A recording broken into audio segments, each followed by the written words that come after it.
This is Khairul from Ice Chat Innovation, Change and Entrepreneurship. Helping someone get back on their feet is good economics. See you in a few minutes.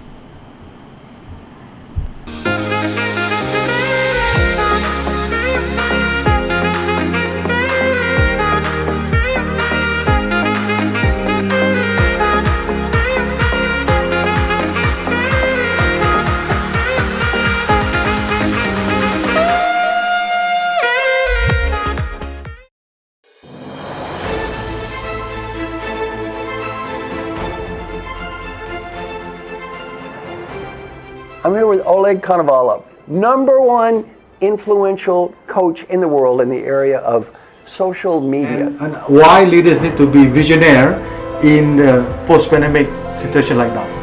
The greatness of your success is much depends on the greatness of your vision. Pandemic didn't make a difference. It's revealed a difference between true leaders and managers. And we are really good at finding problems. And if we're looking for the problems, we'll find them. Visionary leadership it goes beyond immediacy. It's about finding solutions, which is very, very different. So visionary seal, it's a gem. It's a gem for people, for himself. COVID helped us to realize this, that we can't use old tools and practices to create the future. No one could build something on empty promises.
Usually we say that we are making decisions, but the truth is we are about making a choice. And to do things, to do something which is challenging is always a decision. And not many people are good at it. And it's always great to see somebody coming for such conversations, because this is about a decision, or about to make a decision to live differently or to do something differently, which is incredible. So I'm really grateful when people coming for that, because their decision is far beyond the making a choice. It's very interesting.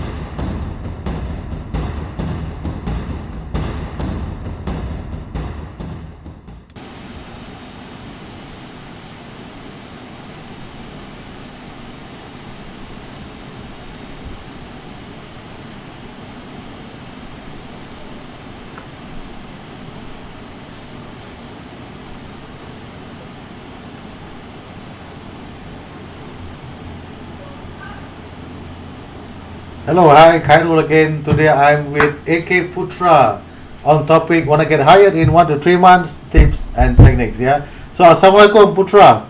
Waalaikumsalam. How are you? Good, I'm good. Thanks for joining us at Ice Chat. I hope you're well as well. Good. I'm fine. Great. You're great. Thank you so much for asking. All right. So So just to give you a round of applause, thank you for joining us at Ice Chat. So this is very interesting topic, Putra. I mean, everyone post-pandemic is looking for jobs, looking for employment. But before we go there, I just want to ask you a little bit, Putra. Can you tell us a little bit about yourself? Hi, my full name will be Abdul Khalid Putra. All right, so basically you can just call me as Putra, will be much easier. Roughly have been here for almost 10 years in the recruitment industry. Been in a few several companies, including Hartalega as an internal recruiter. So basically, I had been involved. My current role is actually involving helping people, especially the unemployed and the fresh graduates, to find and secure their first dream jobs.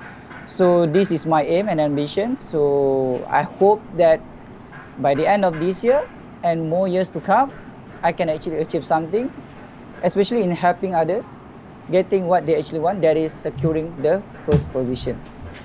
Right, securing first position. You know, Putra, I mean, it's really hard to get a decent job these days, right? Even what more to get opportunities, right? I think you always tell me about your role, other than not just getting the job, is to give them the opportunity to be in front of the hiring manager, to get an interview, fix it and there. But before we go there, once again, can you tell us a little bit about the situation right now in the employment industry or employment market? All right. So based on the statistic that given out by the Department of Statistics of Malaysia, up until June 2020, we have roughly 773,000 people who are actually unemployed. I believe this number is maybe the rough figure, because I believe there will be much more people actually outside there who are actually unemployed, including people who are actually not registered. So the figures might go up until 1 million. And based on JobStreet prediction from their surveys, they predicted by the end of this year, there will be 2 million people who will be unemployed. So if you ask me, from the 15 million people who are actually working, we still have roughly almost 2 million people who are not be working. So this shows that the economy is actually quite bad, because at the current moment, 4.9% is actually something that I would say quite bad because of COVID, especially. Yeah, it's quite bad. Right. All right. So, I mean, you've been around in the industry for some time, and you've been the hiring manager.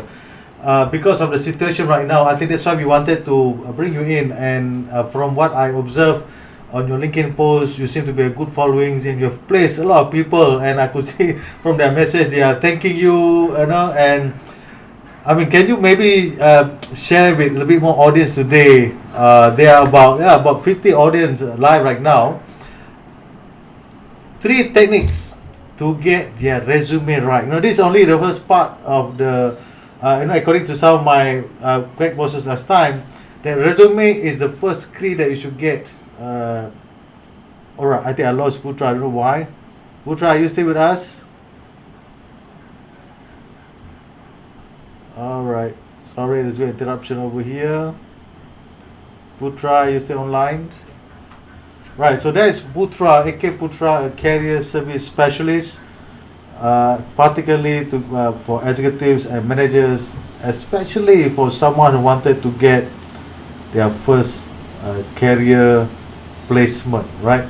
So we just started. By the way, I think I lost Putra on the session here. Let me just see. Yeah, let me just call him again. Things happen.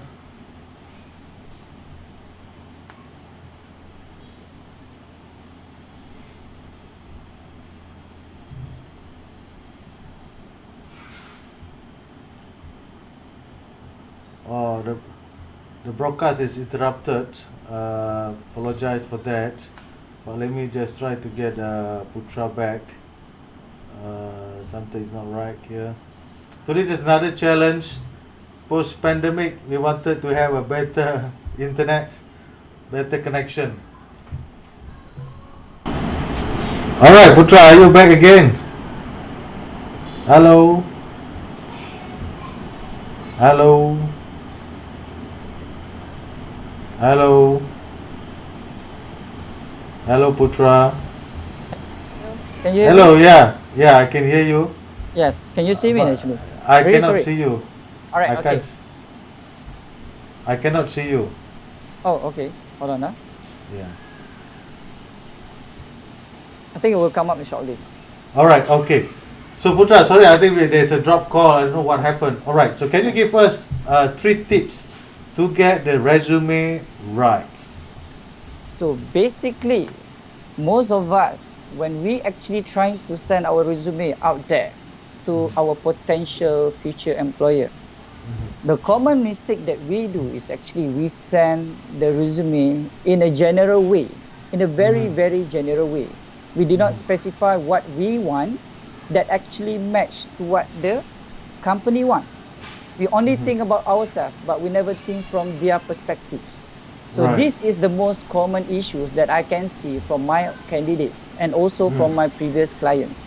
So you can see that from this point, we can see there's a lot of miscommunication between the candidates and also the future employer. Because when you actually send your resumes, you have to know that whether your resume is relevant to them or not. If your resume is not relevant, there is no point for them to actually look upon you or I would say to call you for interview session. So the second keyword here is to be relevant to the client or to the future employer. How to make it relevant?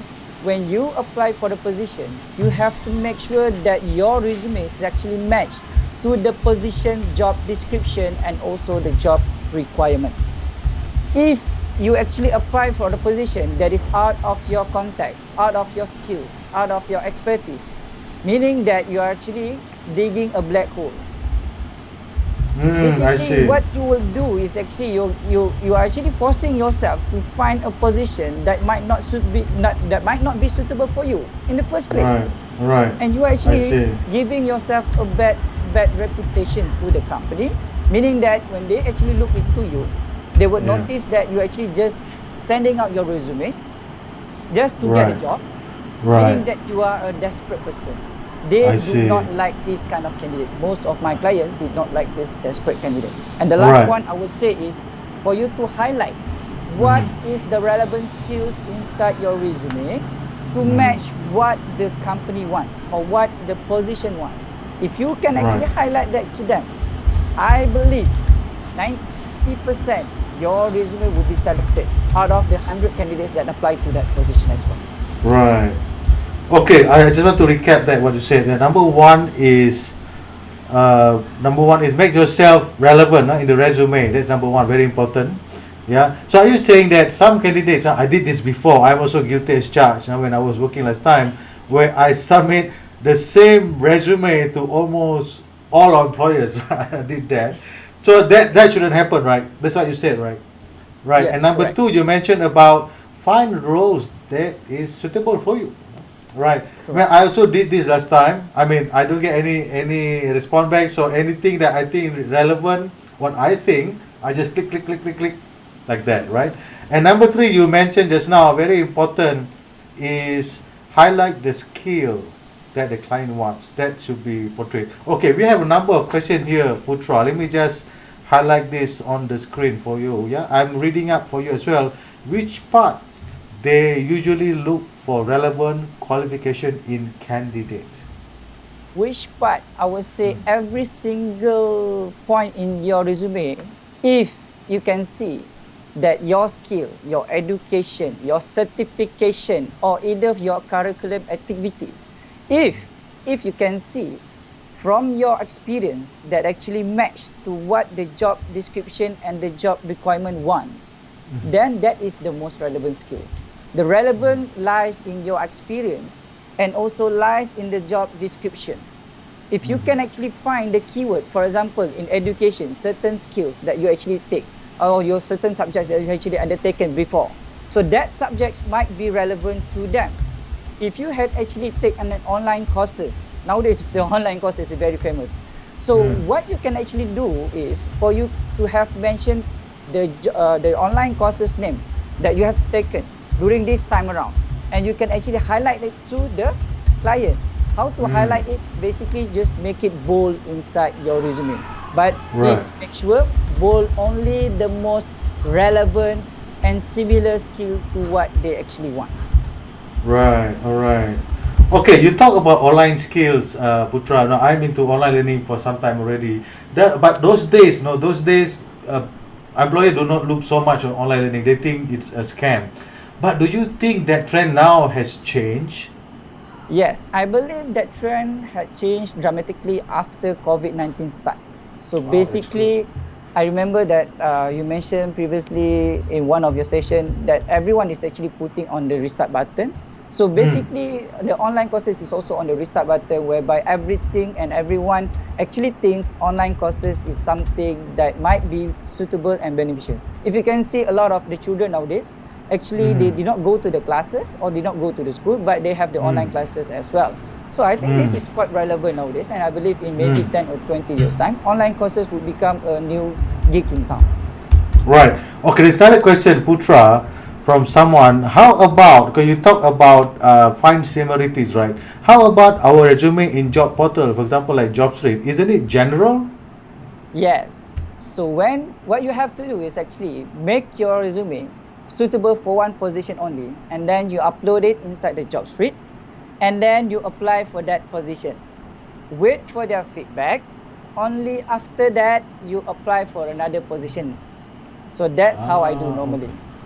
Right, Okay, right, one position at right, one time. right. Okay. So in other words, okay. So those are the three tips you mentioned, right? So just now what you said for this question, you just upload one role at a time, make it customized and stuff like that.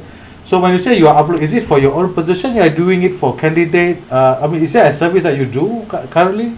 Yes, but what I do is actually I teach them in a class, in a group with Right. 10 people roughly, in the max for 10 people, or Mm-hmm. one-on-one personal class, whereby in Mm. this class, I will actually teach them on which part that you have to alter your resume to make it looks relevant to the position that you are applying for. And which other Right. websites that you can actually apply while you are waiting for the response from the job street. There's a lot of Mm. websites such as JobStore, Monster, Indeed, LinkedIn that might actually be relevant to you as well. But because the common and the most common job website in Malaysia is actually JobStreet. So most of us is actually depending on JobStreet, which is, I believe, not wrong, but there's another option and easier way to find a proper position for us. Right, I see. So, in other words, I mean, you run classes for graduates or someone looking for work, right? What are the similar, I wouldn't say mistake, but gaps that you see as a pattern from this group of people that come to your workshop? The most common issues I would say is people tend to do the resumes to their own liking, meaning they actually focus more into the presentation, the wordings, the colors and everything. But the one thing, the key point that they're actually missing inside their resume is being relevant to what the position that they are applying for wants. Meaning Mm, that certain keywords, some people actually mention to them, or some maybe I'm not sure who, but maybe advisors or what, or mm, seniors, they mention to them that the resume must be in one pages, especially for the fresh graduates. So I don't mm, think this is a very relevant point, because if you have a very good experience, part-time works, extracurricular activities, anything that might be relevant to the position that you are applying for, I mm, believe you should put it inside your resume, even though mm. it will actually breach the one-page barrier. Right? Oh, okay. All right. Okay, talking about applying jobs, right? You know, sometimes I get some feedback from, I get some question in my workshop as well when I do coaching and training. They say, is it bad if I have a lot internships? No, is it good for me to join one internship? That one is okay, but if I cannot get a job, is it okay if I join like multiple internship? No, after 6 months, I go to another one, three months here, 3 months there. Maybe it will take me about another 2 years before I properly landed into a full-time job. Is that a good practice from hiring manager perspective, Putra? I wouldn't say is the right way, but I wouldn't say it's the Mm, wrong way either. mm, So It depends on some candidates that actually wanted to actually experience a lot of departments, a lot of skills, a lot of different hiring managers, different ways of working environment, different cultures. So that's what they're actually doing by job hopping into a few positions in early stage of their career. But the problem lies when you actually move to a certain roles where you need to be someone who actually specialize. For example, if you go into MNC or big organizations, they only require someone who actually experts in one roles itself. For example, during my time working as a recruiter in Hatalega, the HR department is quite big. Roughly 100 people is actually involved in the HR department itself. But me myself, I did not actually involve in other parts of the HR departments other than the recruitment. So meaning that they're actually looking for someone specialized in the certain position. So if you want to be the jack of all trades, make sure that in the future also you become a master of everything, not master of none. Right. Okay, Putra, I have another question here from someone with 14 years experience, right? His name is Harith. Harith, thank you for posting. Let me just put this up. So Harith asks, how do you need to negotiate your salary to the client even though they just already know you recently made redundant? How I can negotiate lower but I don't want to sell myself short? Okay. If you are actually applying for a position whereby that position matches to what you actually have in terms of experience and skills, I do not recommend for you to lower down what is from your last drawn salary. Make sure that it's actually matched to your last drawn salary at least. Unless that position budget or the company is actually having a lower budget compared to what you actually been having before, only then you can actually negotiate to lower it down. The problem lies actually in the future when you actually move to another company, when they actually see that your salary is quite low in terms of below the market level. So they might actually think that you do not have enough self-confidence to actually join a higher ranking position. So if you ask me on how to negotiate, I would say that try to negotiate based on your expected and your skill, as well as you have to justify to them why you actually need that salary. For example, you actually wanted to have like 6,000 salaries. So you mentioned to them that the reason why this is because the job streets mentioned the salary range for these people who have this kind of experience is between 5,500 up to 7,000. So, but I'm willing to settle in the middle, roughly 6,000 ringgit. And I believe from your job posting, your salary range is actually up to 6,500. But it's okay, I'm willing to settle for less, that is 6,000 ringgit. So try to negotiate based on that. Try to look into what they can actually offer, but at the same time, you can actually match what you actually want. Right. Okay. That's, I think, very insightful, Putra. Now, I have another question here. You see, in certain job, especially now, people can't wait to stay on. Right? I mean, they can negotiate their last salary, but the client says, sorry, I know that's a report, but that's what I'm willing to pay. Should the person consider taking that, or should they just drop it? It depends on the situation. For example, certain people have senior people have larger commitments in terms of families, cars, house. So they might actually take the role for now, but employer, you have to take note that this kind of people, once they actually receive a better offer, they would jump ship to that better offer itself. Right. So if you did not pay them well or to what they're actually expecting, you have to know that there is a certain there's a chance for them to actually jump ship in the near future. So I believe employer have to do the right thing. That is, at least try to settle somewhere in the middle between the salary range and also the candidate expected salary, so that you will not have any issues later on in your company. Yeah, that's a good point. We have another question here, Putra, from Afdal Arif. Yeah, he asked, do you think it's okay to change the location in the resume, considering that hiring manager tend to choose the candidate who lives nearby the company? Wow, this is interesting question. Thank you, Abdan Arif. Sure, sure. So this is how I normally ask my candidate to change. If you're actually applying for a position somewhere close to that, if you're applying position, for example, let's say in KL, you cannot actually mention your housing area or your address somewhere outside of Klang Valley area.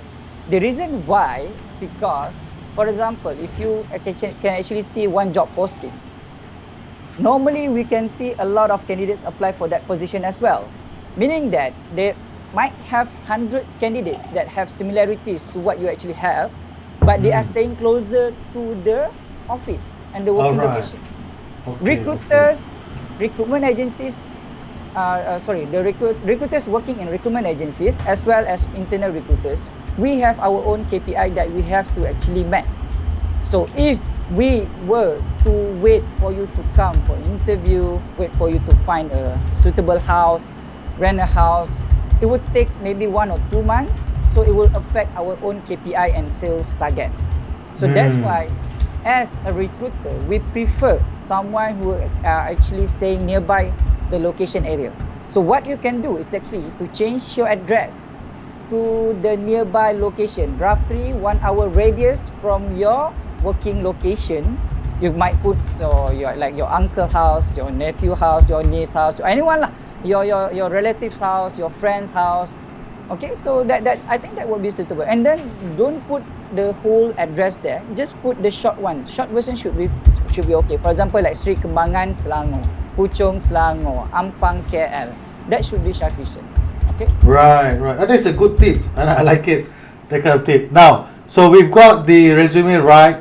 Now they got the resume right. They get an interview. Can you share 3 tips to get the interview right, Putra?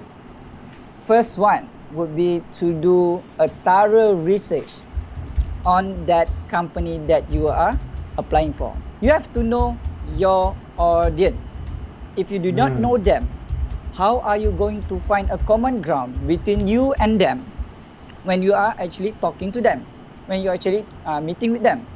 You have to find the common ground there. You have to research every single thing about the company share price, the company names, the company parents company, the company, every single thing. I mean, from Facebook, from LinkedIn, from Twitter, from TikTok, if they have the TikTok as well. So basically anywhere, anything that you can find, even some things like recent court cases that you can actually find. So this is the things that you have to know about the company. If you know them well, if you know the hiring manager well from the LinkedIn profile and from their Facebook or somewhere, whatever, you can actually find the common ground, and it will be much more easier for you to actually connect with them on the lower level. So the connection between you and them would be the most important part. This is the first point. The second point I would say is for you to practice. You have to ask the most common question first. For example, please introduce yourself. Look into the mirror and ask this kind of question, and try to practice to convince yourself in front of the mirror when you are actually answering this kind of questions. If you yourself cannot actually convince yourself to actually hire yourself, meaning that you do not have any confidence, how are you going to actually convince the hiring manager or the interviewer? That's a very good point. The third point, I would say confident. Be confident with yourself. How are you going to be confident is by practice and do enough preparation. Right. And also to believe in yourself. Certain hiring managers, they will try to actually intimidate you by looking to their phones or trying to ask you different and difficult kind of questions, something that might be in sensitive issues. So what you have to do at that point of time is to believe in what you had done, and you had done research, your practice and everything. Believe in yourself. On that Putra, right? You say that sometimes they purposely do that. Is that right? I mean, they purposely do that, right, to intimidate you? Yes, I've done that Really? before. To be honest, yes, I've done that before previously as well. I just wanted to see on what kind of confidence level that they have actually. Where is the confidence levels between that from the interview point of view? So Right, if that, right. if we can answer, if that candidate is actually waiver during that interview session time, Mm. we can see that he actually being confident because he can actually answer the questions, the normal questions, the Mm. question that he actually practice. Mm. But if we ask something out of ordinary and he Mm. can actually answer that in a very good manner, Right. that shows confidence, that shows character. Then this is how actually certain hiring manager determine what kind of candidates they actually want. Oh, interesting. This is interesting. Okay, one more question for Harith, right? With the current pandemic scenario, if you receive a contract role for 6 months duration, what would be the strategy to nego salary? Right. Bear in mind, based on statistic, employment may increase. No, he's asking, maybe can suggest in terms of percentage. How do you nego a contract-based salary in percentage? Okay. Thank you, Harith. Yeah. Normally, normal contract position would require a different level of salary range compared to the permanent role. Because if you actually join a company on a permanent role basis, you would have a lower basic pay, but a lot of benefits.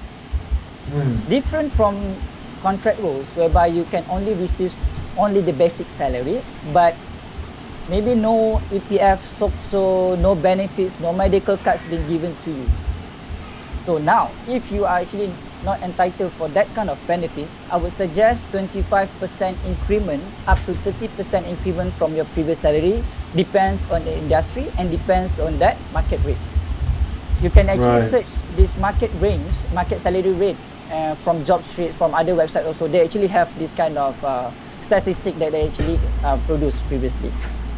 All right, that's good. So, probably 25, 30%. We have another question, Putra, Sure. from someone. Maybe she's in the private group. Since we did not know what kind of question will be asked, would it be okay if we search for example of interview questions throughout Google's or LinkedIn's? Meaning that I did not catch you. In other words, I mean, because interview is we don't know what the question going to be asked. Is it okay to search example question from the internet? Oh, Mm. yes. You should actually prepare certain set of questions. For example, the normal question they will ask is, please introduce yourself. What is your strength? What is your weakness? Where do you see yourself in 5 years? And also, what kind of question? Do you have any question that you would like to ask? This is the most Right. basic and common question they will ask. So Right. this kind of question, they actually have a format to answer this kind of question. For I example, totally agree. yeah. So Yeah. for example, for example, what is your strength? What is your weakness? You have to Yeah. use STAR to answer this kind of question: Mm. situation, task, action, and result. So this Right, is how you right. actually answer this kind of question. So every single question they will ask you, you can actually predict it based on the job description as well. If that question is based on the technical terms, look Right. into the job description. The job description Right. lies every single thing. Even at the point where you actually did not know the answer, you can actually just recall back what you had read from the job description because the answer lies there. Hopefully that all right. Yeah, it helps a lot. You know what? I done this mistake before. You know, Putra, when especially when someone say recruiter. I mean, this one, but more than 10 years ago, they asked, "Can you tell us a little bit more about yourself?" I tell about my brother. I tell about my uncle, my father. That's wrong, right? That's not the right way to do it, right? That's why I think it's good that you mentioned there's a format to it. It means there's some kind of expectation what should be there. At the moment you did not do that, then it spoils the entire interview. Right? Of course, I didn't get a job after that, right? All right, Putra. I think we take more than what we should for your time. We run out of 9 minutes. Okay, I want to ask you two last questions. What do you think about the gig economy? Because currently, company is I call letting go people, right? But they still need people actually, but they wanted to engage them on the gig economy. What's your thought about that, please? Okay. If you wanted to hire someone based on a contract basis in this kind of gig economics, I believe it would be on a short-term solutions only. For example, you wanted to hire on a project basis, 3 to 6 months. Yes, it can solve your problem from 3 to 6 months. But would it be beneficial for your company in the future for the long run? I don't think so. If you if you're actually an employer, I would suggest for you to consider to match what the candidate wants and offer them the permanent position. But you can actually reduce down your benefits in terms of the company. I understood that companies actually having a very difficult time during this kind of pandemic era. So what you have to do is actually to find the common ground between you yourself as an employer and the employee. This is the best way actually for you to actually solve your solutions. Okay, so coming back to the gig economies. For example, if that person, if someone in your company actually taking a maternity break for 3 to 6 months maybe, you can actually hire someone to actually replace them for this 3 to 6 month period. You can actually prepare them early also as well. You can actually hire them maybe for the 4 months contract basis. Yes, this would be the suitable solution. And you can see also that person might be able to fit in that company culture. If that person can actually fit in the company culture, this person can actually be hired as a permanent staff as well. So gig economy, I would say, if you were to be hired on the contract basis or freelance basis, Right. it can be beneficial to us also as well as someone who actually job seeking, as a job seekers. But you have to be careful. Certain companies, for example, this is only my opinion. For example, like management trainees and everything. If you actually do not have any proper guidance to these youngsters, to these people, to the fresh graduates applying for the management trainee, I would not suggest for you to hire them, because you are actually giving them a false hopes. You're hopping them from one department to another department, just to actually do photocopy, all these nonsense things, like the almost common basic things, and you do not teach them anything. I would not suggest for you to hire them actually. Please give them some chance to prove themselves as a permanent staff as well. Okay? Right, that's a good thought. Okay, one last question, Putra. I take Sure. a little bit more time from you. What is your advice to job seekers who are looking for jobs now? Never ever give up. This is the most important part of finding a position or applying for a role. I had heard a lot of depression cases from my candidates. Not one, not two, but a lot. And some of them actually at the most critical stage already, whereby attempted suicide is part of it.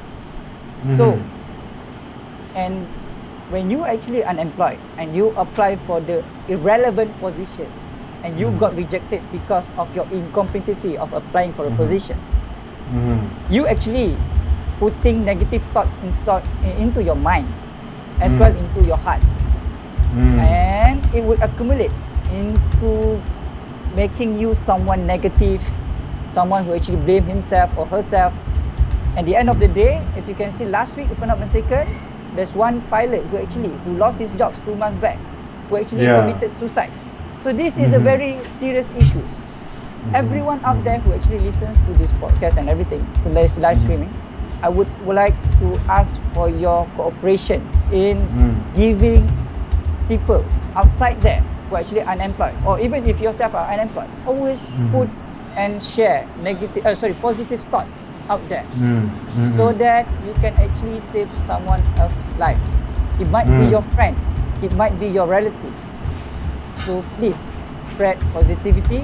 I believe not only you will actually help yourself by putting your names up there, by sharing all these positive thoughts, but you also save a life. Right. Oh, that's brilliant, Putra. I feel touched even from the net. That's good. I think that's really a serious issue. And I put it also, if the employer don't intend to develop the talent, don't hire them, not just for the sake of hiring. And never give up. This only just as what I call a touch point before you go for another touch point. I really believe that there's always rizki for someone out there. You must not give up. Upgrade yourself. I like the part where you mentioned about the online learning part. Upgrade yourself. For young talent, don't be lazy. Take online course. You have to work extra hard, definitely, but you will not die of extra hard. But you can have a serious concern if you are not in a good health situation. Right. So okay, Putra, thank you so much. Yeah, big hand to Putra. Thank you so much. Thank you so much Thank you so much for inviting me joining here. us. Yeah, I hope to catch you again probably in maybe 1 to 2 months time. Maybe we can have another topic, because this topic going to be very relevant, and I can see a lot of people needing help out there. Right. So wish you all the best as well. Place more people in the next few months, Putra. So it will make our life better because these are also our friends, our neighbors around us, right? Thank you. See you again. Bye bye. Thank you so much, All right. Pedro. Have a nice day. Welcome. Bye bye. All right. Same to you. Bye bye. Right. That is AK Putra. Right. He is a career services specialist, and today's topic is about if you plan to get hired the next 1 to 3 months. These are the tips and techniques. Many tips that he mentioned just now. 3H to get an interview, and then to get your resume right. So those are important stuff that he mentioned here, but mostly that he mentioned here, keyword over here about the recruiter point of view, particularly like for someone who is looking for first level, and I'd like to mention, he mentioned about online learning, very important. Make your skill relevant, put it bold over there, find keywords that's important for the employee. Don't just bomb the employer with your resume. Make it customized. Take your time a little bit, one by one, right? In this applying job, I can attest to you, quantity does not give you the same quality, right? So you do customize, target 10 employer, you only need one job, right? So for one job, you need to do a proper preparation for all this, right? So with that, thank you so much. I hope to catch you again next week. We have someone special on Friday in education. So do share this video with people out there. If you find this beneficial, follow our page. This is Ice Chat. My name is Khairul. Ice Chat, innovation, change, and entrepreneurship. Helping someone get back on their feet is good economics. Help someone, stay inspiring, stay healthy, take care of yourselves. See you again. Bye bye. Have a good weekend.